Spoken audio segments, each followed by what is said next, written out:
Hello दोस्तों, मैं विक्रम कुमार और आप देख रहे हैं जय भीम लाइव 1 पर आज की वीडियो। तो दोस्तों, आज की वीडियो इस प्रकार है कि क्या झाड़ फूंक मंत्रों में कोई शक्ति होती है। तो सम्मानित साथियों, पूरी जानकारी जानने के लिए वीडियो को लास्ट तक पूरा देखें।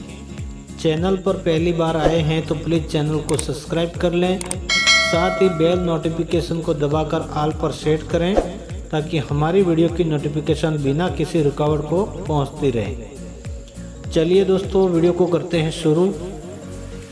साइंस किसी भी प्रकार की दैवीय चमत्कार में नहीं मानता। साइंस के हिसाब से इन दुनिया में कोई भी देवी शक्ति मौजूद नहीं है, लेकिन फिर भी कभी कभी ऐसा कुछ घटता है जो यह कहने पर मजबूर कर देता है कि कोई तो शक्ति है। ऐसी ही एक घटना मुझे एक मेरे दोस्त ने शेयर की है जो मैं आपको बताना चाहूँगा। एक बार उनके पिताजी बहुत बीमार थे। वो इन्हें अच्छे से अच्छे डॉक्टर को दिखा चुके थे, लेकिन कहीं आराम नहीं लगा। फिर एक दिन उनकी बुआ जी ने घर में जिक्र किया कि एक बहुत ही जाने माने तांत्रिक हैं जिन पर देवी माँ की कृपा है, वहाँ पर एक बार दिखाकर लाओ। वह सब तरह से हार चुका था। जब घर पर सभी लोग कहने लगे तो सोचा कि एक बार जाने में क्या हर्ज होगा, और हम वहाँ पर झाड़ फूंक करा लाए। और हकीकत में कुछ दिन के बाद पिताजी एकदम से ठीक हो गए। मेरे इस दोस्त ने इस बात का जिक्र करते हुए कहा कि देख यार, मैं अंधविश्वास में नहीं मानता, लेकिन कोई तो शक्ति है। ऐसी अनेकों घटनाएं हैं जो हमें और आप जानते हैं। कुछ भूत प्रेत के व्यक्तिगत अनुभव की बातें, कुछ अपनों की आत्माओं की एहसास की बातें, कुछ पैरानॉर्मल की बातें, कुछ की आप बीती जिससे उनको लगता है कि कोई न कोई शक्ति होती है। मैं इन सब पर बारी बारी से वीडियो लेकर के आऊँगा। फिलहाल आज के इस सवाल पर बात करते हैं। अगर झाड़ फूंक अंधविश्वास से, तो फिर झाड़ फूंक मंत्रों तंत्रों से लोग ठीक कैसे हो जाते हैं।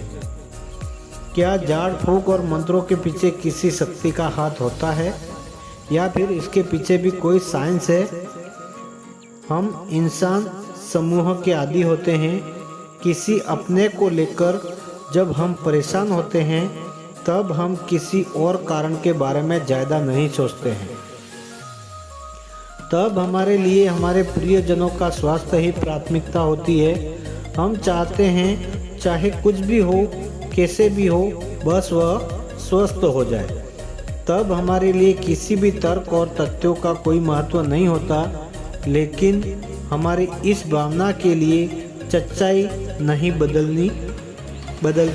यदि कोई आदमी बहुत बीमार है और उसके बचने की संभावना बहुत कम है, और यदि वह झाड़ फूंक से बच जाए तो इससे झाड़ फूंक की कोई चमत्कारी शक्ति साबित नहीं होती। सबसे पहले तो जिसने भी उसके ना बच सकने का अनुमान लगाया, उसके अनुमान लगाने के आधार गलत हो सकते हैं, या जो भी रोग का निदान कर रहा था उसके रोग के प्रति समझ पूरी तरह सही नहीं रही होगी, जो कि अक्सर होता है। क्योंकि हमारे यहाँ स्वास्थ्य सेवा किस कदर लचर है यह सभी जानते हैं, और अच्छी स्वास्थ्य सेवा हासिल करना मध्यम वर्ग और गरीब वर्ग के हासिल में नहीं होता। तो ऐसे में लोग चमत्कारी बाबाओं और ओझाओं के पास जाने की सोचते हैं, क्योंकि आसपास इनका प्रचार भी खूब होता है, और किसी न किसी शक्ति में हमारा विश्वास भी कहीं न कहीं अटका होता है। तब कोई झाड़ फूंक करे और बबूत या प्रसाद दे और वास्तव में उनसे वह ठीक हो जाए, तो उन्हें झाड़ फूंक की शक्ति में यकीन हो जाता है। उन्हें लगता है यह चमत्कार है और कोई न कोई शक्ति जरूर है, लेकिन इसके पीछे कोई शक्ति नहीं होती। इसके पीछे भी साइंस है। इसे समझने के लिए मौजूदा हालत सबसे सटीक उदाहरण है। एक वायरस से जूझने जूझते हुए आज हमें 2 साल से ज़्यादा समय हो गया है। जब शुरू में यह आपदा आई थी तब इसके बारे में किसी को समझ ही नहीं थी। बस इतना पता था कि यह तेज़ी से फैलता है। मेडिकल साइंस के पास इसकी जांच और इसका इलाज भी नहीं था। उस समय कई बाबाओं ने इस वायरस का जाड़ा लगाना शुरू कर दिया था। इससे लेकर भारत में तमाम तरह के अंधविश्वास फैलने शुरू हो गए थे, लेकिन इसे एक अदृश्य वायरस ने दुनिया के तमाम बड़ी से बड़ी शक्तियाँ और देवियों को कैद करके रख दिया था। इस वायरस ने सभी चमत्कारी शक्तियों की औकात दुनिया को दिखा दी थी, तो इसे लेकर झाड़ फूंक और अंधविश्वास फैल ना सका। लेकिन जरा सोच कर देखिए, अगर यह कहीं भारत का ही घरेलू मामला होता और कोई तांत्रिक या पुजारी झाड़ा लगाता और कहता फलाना माता या पिता की कृपा से आप ठीक हो जाएंगे, और जिस तरह से प्रभावित लोग खुद के इम्यून सिस्टम से ठीक भी हो जाते, तो ये किसी खास मंदिर, किसी खास बाबा या खास पुजारी को कितना बड़ा चमत्कारी बता देते। हमारा शरीर ना जाने कितने वायरसों का सामना करता है। इसमें हमारा इम्यून सिस्टम खुद ही लड़ता रहता है। कई बार नए तरह तरह के वायरस बीमार कर जाते हैं, चाहे बीमारी मामूली ही क्यों ना हो, और हर नए वायरस के लिए मेडिकल टेस्ट उपलब्ध नहीं होता और रोग का पता नहीं चल पाता। ऐसे में कुछ दवाएं अनुभवों के आधार पर दी जाती है, लेकिन किसी मेडिकल टेस्ट में बीमारी का पता न चल पाना और व्यक्ति का बीमार रहना, परिजनों का ध्यान अक्सर कहीं ऊपरी कसर की तरह रह जाता है।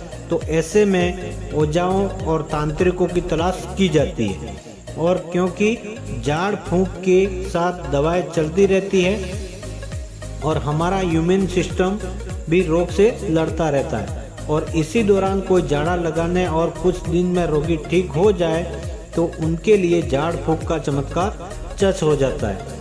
ऐसे में उनके मन में बैठे अंधविश्वास चमत्कार पर यकीन दिला देते हैं, जबकि कई बार लोग झाड़ फूंक के बाद भी ठीक नहीं हो पाते हैं। कितने ही लोगों की झाड़ फूंक के चक्कर में जान चली जाती है, लेकिन लोग उनकी बात नहीं करते हैं। वहाँ वह उस चमत्कार को दोष नहीं देते, वहाँ वह किस्मत का दोष देते हैं। मैंने आज तक एक भी व्यक्ति ऐसा नहीं देखा जिसने कहा हो कि मैं फलाना तीर्थ को गया था, मन्नत मांगी थी पर काम नहीं हुआ।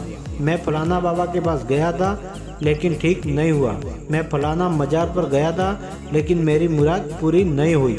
असल में हमारे मन में इन शक्तियों की एक इमेज और भी है कि ये आबाद करने पर आए तो आबाद कर देती है, और ये बर्बाद करने पर आए तो बर्बाद कर देती है। इंसानी जहन में इन शक्तियों और देवी देवताओं की इमेज एक ऐसे माफिया या गुंडे की तरह है जिसकी अगर आपने शिकायत भी की तो आप बर्बाद हो जाएंगे, भले ही उसने कभी आपका भला ही नहीं किया हो, आपकी एक भी फरियाद नहीं सुनी हो। लेकिन लोगों के मन में यह जरूर है, अगर यह नाराज हुए तो सारा काम काज छोड़ के अपना सारा ध्यान आपको बर्बाद करने पर लगा देंगे। अंधविश्वास किसी एक बात पर नहीं टिका रह सकता है, उसे कई तरह के भय और कई तरह के भ्रम बचाए रखते हैं। हमारा काम बना, कोई अच्छा हुआ तो शक्ति की कृपा समझते, नहीं बना तो हमारा भाग्य ही खराब था। कोई ठीक हो जाए तो किसी शक्ति की कृपा, नहीं ठीक हुआ तो होने को कौन टाल सकता था। यहाँ किस्मत, भाग्य, तकदीर, अनहोनी जैसा अंधविश्वास दूसरे अंधविश्वासों का सहारा बनते हैं। कुल मिलाकर हर वो बात जो हमारी समझ से परे होती है वो हमें चमत्कार जैसी लगती है, लेकिन वास्तव में वो चमत्कार नहीं होता है। जहाँ प्रकृति के नियम टूट जाए वहीं चमत्कार के एकमात्र सच्ची परिभाषा हो सकती है। अगर कोई ऊपर फेंके गए पत्थर को इन्हीं मंत्रों की शक्ति से हवा में रोक दे तो ये देवीय चमत्कार माना जाएगा, और इसके सामने फिजिक्स को भी झुकना पड़ेगा। यदि कोई व्यक्ति किसी शक्ति से हाइड्रोजन, सिट्रोजन, ऑक्सीजन और नाइट्रोजन को मिला दे और सोना पैदा कर दे तो ये भी चमत्कार माना जाएगा और इसके सामने रसायन विज्ञान को भी झुकना पड़ेगा। कोई बाबा तांत्रिक मंत्रों से किसी को ठीक करके दिखाता है तो ये चमत्कार नहीं होता है, यह महज एक तुक्का होता है। अगर ये सब पाखंडी इतने ही शक्तिशाली होते हैं तो दुनिया भर में एक भी हॉस्पिटल ही नहीं होता। ये पाखंडी जब खुद बीमार होते हैं तब खुद विज्ञान के सहारे ही अपनी जान बचाते हैं। कोई बाबा या बाजीगर राख से सोने की चैन बनाकर दिखाता है तो वह भी चमत्कार नहीं होता, वह महज एक हाथ की सफाई होती। अगर वह राख से सोना बनाकर किसी गरीब देश को अमीर कर दे तो ये चमत्कार होता है जिसके सामने सारी दुनिया की अर्थव्यवस्था को झुकना पड़ जाए। दुनिया भर की रैशनल सोसाइटीज ने दुनिया भर के सिद्ध साधुओं को और चमत्कारी पुरुषों को चैलेंज दिया, लेकिन आज तक कोई एक भी चमत्कार वैज्ञानिकों के सामने नहीं कर सका। इस पूरी दुनिया में एक भी सच्चा साधु सिद्ध पुरुष नहीं है जो 4 रैशनल आदमियों के सामने सिद्ध कर सके। लेकिन बड़ी विडंबना है, लोग इतनी सी बात को नहीं समझते। मेरा मकसद अंधविश्वास से बाहर लाना है, क्योंकि इस देश का बहुत बड़ा हिस्सा आज भी सदियों से पुरानी अंधविश्वास की दलदल में फंसा हुआ है। विज्ञान पढ़ने और पढ़ाने वाले तक अंधविश्वासी हैं और अंधविश्वास का प्रचार करते हैं। ऐसे में लोगों को अंधविश्वास से बाहर लाने का सिर्फ एक ही रास्ता बचता है और वह है तर्कशील का रास्ता। केवल तर्क ही हमें अंधविश्वासों से आज़ाद कर सकता है, क्योंकि तर्कशीलता की प्राथमिकता शिक्षा नहीं, संदेह और सवाल है। जब कोई व्यक्ति तर्कशील होता है तो उस पर किसी भी तरह के अंधविश्वास हावी नहीं हो सकते। इसलिए मेरी कोशिश है विज्ञान पढ़ाने की नहीं बल्कि तर्कशीलता बढ़ाने की है। इसलिए हम हर तरह के अंधविश्वास को उखाड़ फेंकना चाहते हैं।